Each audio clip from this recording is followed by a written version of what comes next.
আনন্দের সাথে মাঠে ফসল ফলাও, সেই ফসল এখন যা উৎপাদিত হয় তার কমপক্ষে 3 গুণ উৎপাদন হতো। বলবেন যা উৎপাদন করি তারই তো মূল্য পাই না, 3 গুণ ফলাইলে কি আমরা মূল্য পাবো? হ্যাঁ, আপনারা অবশ্যই মূল্য পাবেন। যদি দেশ ইনসাফের ভিত্তিতে পরিচালিত হয় তাহলে কৃষক তার উৎপাদিত পণ্যের ন্যায্য মূল্য অবশ্যই পাবে। মধ্যস্বত্বভোগীরা তাদের কপাল নিয়ে খামসি করতে লাও, সেই ফসল এখন যা উৎপাদিত হয় তার কমপক্ষে 3 গুণ উৎপাদন হতো। বলবেন যা উৎপাদন করি তারই তো মূল্য পাই না, 3 গুণ ফলাইলে কি আমরা মূল্য পাবো? হ্যাঁ, আপনারা অবশ্যই মূল্য পাবেন।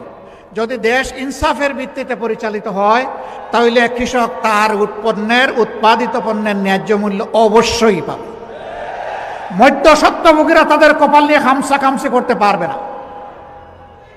আনন্দের সাথে মাঠে ফসল ফলাও, সেই ফসল এখন যা উৎপাদিত হয় তার কমপক্ষে 3 গুণ উৎপাদন হতো।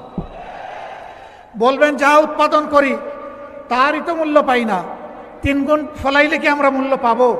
হ্যাঁ, আপনারা অবশ্যই মূল্য পাবেন। যদি দেশ ইনসাফের ভিত্তিতে পরিচালিত হয় তাহলে কৃষক তার উৎপাদিত পণ্যের ন্যায্য মূল্য অবশ্যই পাবে। মধ্যস্বত্বভোগীরা তাদের কপাল নিয়ে খামসি করতে পারবে না। এরপরে এই 3 গুণ ফসল যেটা ফলাবেন সেটা তখন সংরক্ষণের জন্য জায়গায় জায়গায় সংরক্ষণাগার গড়ে তোলা হবে।